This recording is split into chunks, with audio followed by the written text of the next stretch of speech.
Teman-teman tahu setelah aku masuk Islam, aku hampir nggak punya apapun. Karena waktu itu ya kalau minta ngendalin orang tua kan nggak mungkin, karena ya memang orang tua kaya tapi kan hubungannya lagi nggak bagus ya. Mereka mungkin dalam posisi ya udah silahkan buktiin kalau kamu Islam, kamu harusnya bisa dong untuk ngurus hidupmu sendiri termasuk urusan uang. Maka ya kita juga merasa gengsi dong untuk minta bantu orang tua pada saat itu.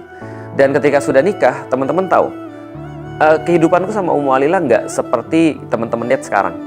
Dan memang di awal-awal aku juga sudah ngomong dengan Ummu Alila, kalau memang kamu mau nikah sama aku ya konsekuensinya kamu harus tahu bahwasanya aku belum punya seperti yang dipunyai oleh keluargaku. Ya akhirnya yang kita lakukan adalah 3 bulan setelah nikah, aku masih ingat banget, aku jual mas kawin istriku untuk bisa pulang kampung. Jadi mas kawin yang kita beli 3,5 juta, kita jual dengan harga 3,3 juta. Cincinnya dia aku jual, gelangnya dia aku jual. Maka kalau teman-teman ngelihat aku ataupun Ummu Alila, kita nggak pernah ada mas kawin. Kita nggak pernah ada apapun itulah yang kita pakai. Kenapa? Karena ya memang kita nggak punya gitu, maksudnya sudah dijual semua. Karena bagi kita ya udah harta itu aja. Apalagi yang bisa dijual, semua kita jual tuh. Karena memang nggak ada uang. Aku kemana-mana naik motor dan aku merasa biasa aja. Sementara pada saat itu kakakku yang waktu itu belum muslim, dia kerja di bank dan punya mobil. Itu kan kadang-kadang muncul kan ya orang bilang, itulah kamu masuk Islam. Coba kalau kamu nggak masuk Islam, mungkin kamu bisa dapat lebih atau bisa dapat yang sama. Ya tapi dalam pikiranku nggak gitu. Dalam pikiranku apa salahnya? Aku biasa aja sih. Cuma kadang-kadang memang diomongin orang, kadang-kadang nggak enak ya. Kita pergi ke tempat orang tua, lalu kemudian pulang bawa barang bawaan banyak banget di atas motor Grand Astrea gitu ya.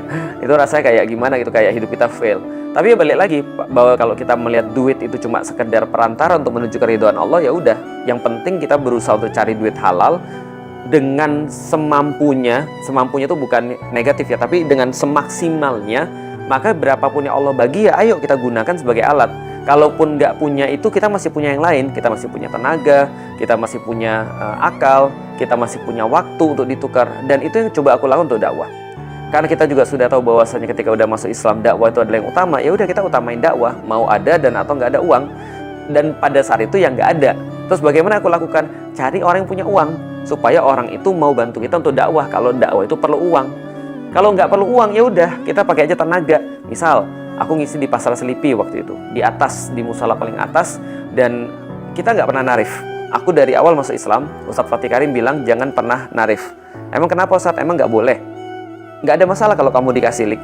Cuma saranku kata dia, untuk awal-awal kalau kamu dikasih pun udah tolak aja, supaya kamu tuh ikhlas bahwasanya kamu tuh berbuat sesuatu, berbuat dakwah ini bukan karena uang gitu maksudnya.